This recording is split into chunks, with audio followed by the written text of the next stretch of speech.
สบายดีทุกคนวันนี้สิมาอ่า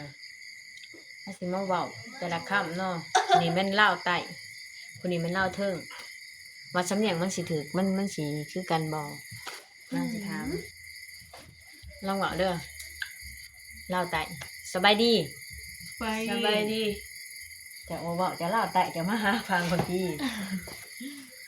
สบายดีเนาะว่าสำเนียงมันสิเป๊ะคือกันบ่กินข้าวแล้วบ่ กินข้าวแล้วบ่ ก็สำเนียงคือกันได้แม่นเนาะเจ้าเฮ็ดหยังอยู่ เฮ็ดหยังอยู่ อยากให้ว่าสำเนียงมันอย่างต่างกันเด้เรียกจันทน์ปากเซ่จะเฮ็ดหยังอยู่นำเมื่อกี้เนาะ อ่า กินข้าวแลงเด้อบ่ กินข้าวแล้ว กินข้าวแลง บ่แรงนะกินข้าวละ กินข้าวแลงที่ซื้อบ่มีคำว่าแลงบ่ บ่ได้ใส่ บ่ได้ใส่บ่หมากกล้วย กล้วย เท่านี้นี่ หมากสีดา มันพิดา มันก็สำเนียงก็เป๊ะคือกันอยู่เด้เนาะเจ้าสิไปไส สิไปใส่ แค่นั้นนะ เออ เจ้ามีแฟนแล้วบ่ จะมีแฟนแล้วบ่ อ้าวแต่ก่อนก็มีหวาบ่แม่นบ่ ฮะ จะมาใส่บ่ข่อยยังข่อยภาษาลาวใต้ได้แล้ว บ่ ก็ มี สิ ห ว่า ว่า พี่น้ เจ้า อง มีแฟนแล้วบ่มันก็ออกคือกัน อาจจะลองถามเขาว่าเป็นภาษาเจ้าสำเนียงเจ้าบ่เบิ่ง มีแฟนแล้วบ่ นี่แล้ว เด็ก เอาลองมาขอถามต่ออีกเป็นคำถา เจ้าม กินข้าวกับหยัง ขอกินข้าวกับออมสินหมูถามอีก เลือกลองไม้ เดี๋ยวบอกไม่เดี๋ยวบอกไม่ เอาเรื่องมาไหมอ่ะ อืม อ่า สิพูดถ้าสิเบิ่งว่าสำเนียงระหว่างลาวเทิงกับลาวใต้มันสิเป๊ะคือกันบ่เนาะแต่ละคำถาม แม่บางห้างยุอ๋อบ่ได้คือกันได้ไหม บางครั้งอยู่คน บักตาฟาง เขาสิถามเรื่องนี้เอาบางครั้งอยู่เขาเอาได้ใด บักตาฟาง คือปากเซ่นี่บางครั้งอยู่เอาแบบบักนัดดิ ก็บักนัด บักสมโอ บักเกียก ฮะ เกียก บักเกียมันก็อยู่เครือข่ายกันเนาะ เผลอก าแฟ ข้าวเปียก ข้าวเปียก กาแฟ กาแฟ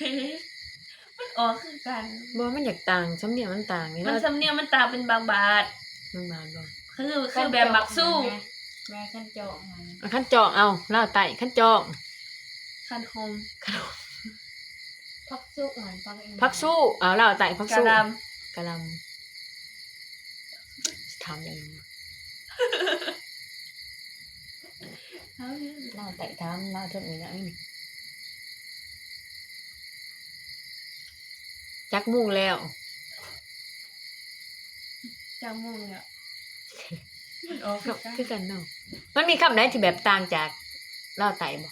มันต่างกับพัก มีแต่พักเท่านั้น คือบักบวบนี้มันสิออกเนื้อข้างกับ กำลังบัว เนี่ย มันเอาจะมีคำถามใดเอาระวังข่อยอยู่ปากเซ่เนี่ยเอาข่อยอยู่เรียกถามมาแม่จะสิถาม ทำยังวะบอกเว้ยตันตึดตึดตัน ถามมาแล้วอะ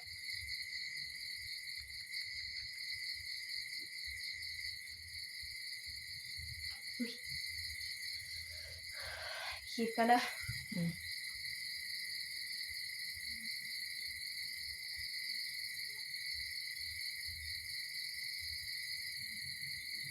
หมึกมี กะมักมี่ มันคือกัน คือกัน อืม ใช่น่ะมีคนอยากนอนแล้วนึง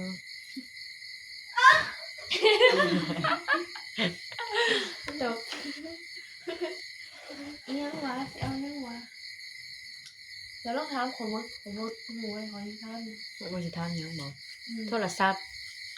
ขอโทษแล้วซับ มันขาดสำเนียงมันก็อยากคือกันเด้ อืม มาเขาสิถามเรื่องเกี่ยวสิเป็นคำถามเรื่องเกี่ยวกับมุกเนาะมุกคำ มีคำถ้วยเอาเลยหาก่อน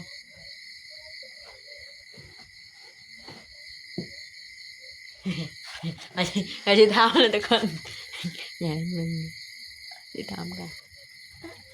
เด้อค่ะสปอร์ตประสิน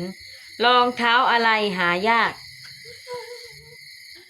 รองเท้าหาย มันจักเฉยโอเคถือเอาเด้อประตูกลัวอะไรประตูกลัวอะไร ประตูกลัวอะไร อืม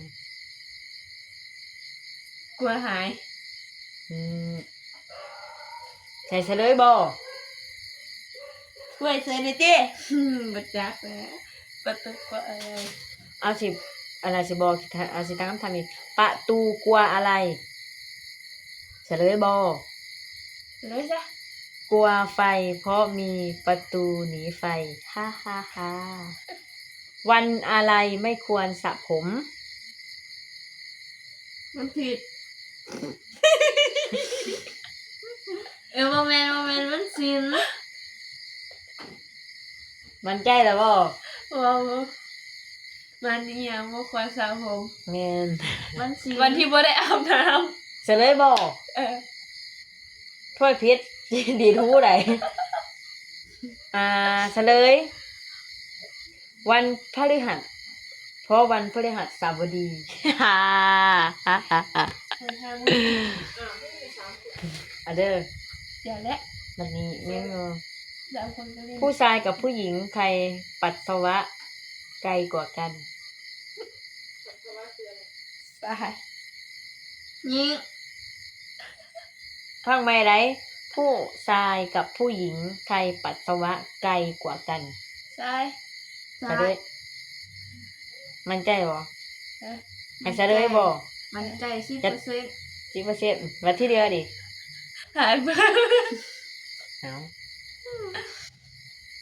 ผู้หญิงเนาะผู้หญิง ที่ เพราะผู้ชายยืนข้างรถได้ แต่ผู้หญิงต้องไปไกลถึงนู่นผู้หญิงจะบอกถึงได้ทำอิฐน่ะ นี่ว่าถือก็มันอยู่เปลี่ยนมันกูอยู่ เอาแล้วบ่เหมือนใจเอาแล้วเหรอ พญานาค เดี๋ยว พญานาคอยู่ที่ไหน คันไปคันเขาช่วยบ่ถือจะดีดหัวมัน เอาว่าดิ นี่หยัง เอากระตุกมากกูสิฟ้ามันมาไรนี่พญานาคอยู่ที่ไหน ไปยังไงอยู่ที่ใด อยู่พัด แสดง อยู่วั ว่า ด อยู่ข้างกองไม้ขีดฮ่าฮ่าฮ่า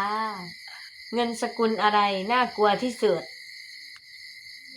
เงินสกุลอะไรน่ากลัวที่สุด เงินสกุลอะไรนะก็ที่สุด อืม เงินเขา นี่ดิ จัก เงินบาท เด้อน้ำอะไรยืนได้ น้ำอะไรยืนได้ ทำอะไรยืนได้ น้ำเนี้ยอยู่ที่ไหน อันนี้ไม่ขับกับกระทามจ่ายแล้วขับตะลงเงินนี่ น้ำอะไรยืนได้น้ำปั้น มันใจเหรออะไรเหรอน้ำตื้นอ้าวมันอยู่ตื่นแต่ก็ยืนได้แต่ว่าให้อยู่โดนก็ยืนได้สมองว้าวเลขอะไรมาก่อน1 2 3 4 0 4 5 6มันใจเหรอเฉลยก็1 2 3 3ไงฮ่าฮ่าฮ่าตัวอะไรชอบอยู่ในห้องสมุด แมงสาบ อู้ เอา นะทุกคน มาฟาด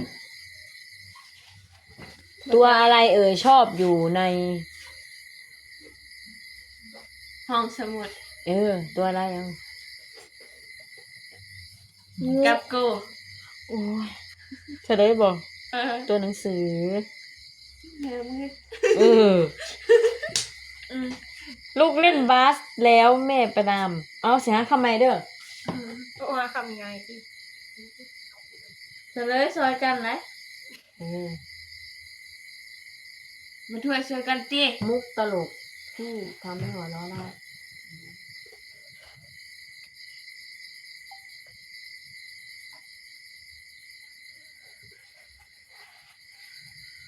เกาครับมาเกา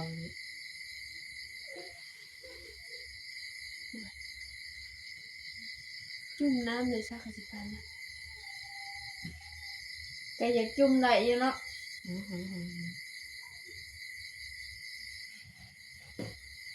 เอาถูเส้นผมไงคือแบบเตารีดด้วย กำลังเดิน ก็ไปดิ มันจะของ มันคือเหมือนลงว่ะเป็นบ่เห็นโตคนเลยกูตัวดำเกินไป ตัวดำคำ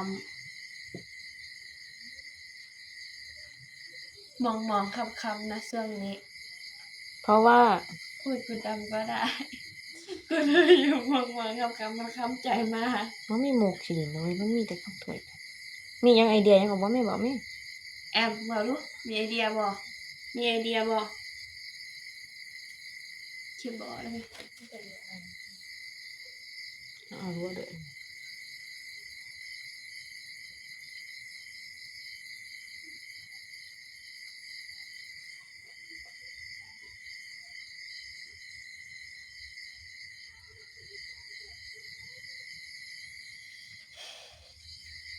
นกอะไรอยู่ทะเล ฮะ นกอะไรอยู่ในทะเล นกยุง เพราะ เฮ้ยแม่นนกอย่างว่าตัวมันตีนยาวนะนกยุงบอกว่าน กตกน้ จะเลยบอกนกอินทรีเพราะอินทรีแปลงมาจากอินทรี นี่ฮะนี่ก็คือ แมวอะไร อยู่ใต้ดิน เฮ้ยถวยสุกันดิแมวอะไรอยู่ใต้ดิน ำก็หนักผมถือก่อนแมวป่า แมวกัน แมวกัน คนปีนเอาคนท้านี่ โอ้ยแมวมันบักคักนี่แต่เนาะ มันไก่แล้วมันเห็ดแต่เขาเคยเห็ด เออ คนเฮงปึกสัมมาต่อกันตวงไปเรื่อย มุกนึ่งกันเนี่ยแหละ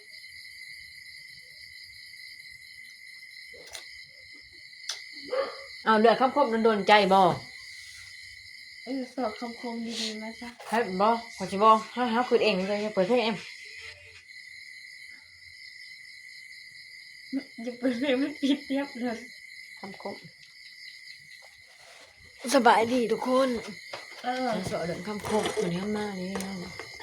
ยับมา ถอยกันนั่งดีกว่าอีกหน่อยบ่ เลยแค่นอกให้มันยับเขานี่ แล้วเขา โตมันบ่เห็นค่ะก็แอมเขามาดิหูซื้อว่าข่อยแห้งดำคำอีกคนเขาเลยดิแน่เห็นบ่ สบายดี ดำคำตัวเก่าคำพูดเยอะเนาะ คิดคือแล้วแม่เพลงคำคม คิดดูทุกคน มาเสียคำคม แล้วก็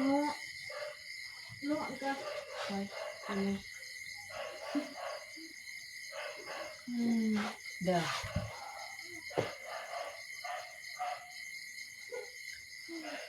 ให้เขาบวกให้กลับมาให้เขาถ่ายให้กลับไปนี่ เด้อ แต่อยู่ได้เยอะแม่คำคมจ้ะ เออคิดมันเข้าข่อยอ่ะ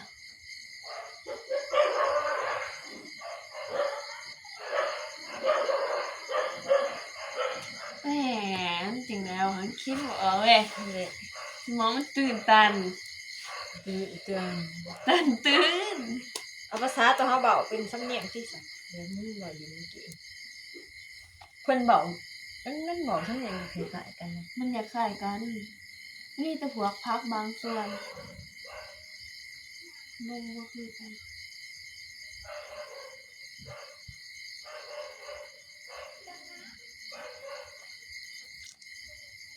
ปิดอะไรเลยล่ะมันจะวิวแล้วเป็น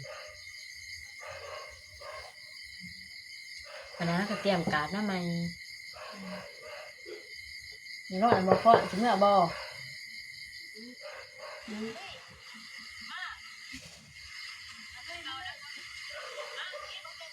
มือฝุ่น ผู้ใดอ่ะ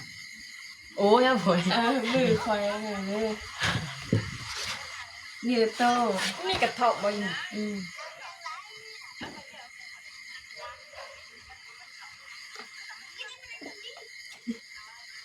หายผ่อยเลย ต้องคนถ่ายอะ อันสิปิดจำนี่ทุกคนบ๊ายบาย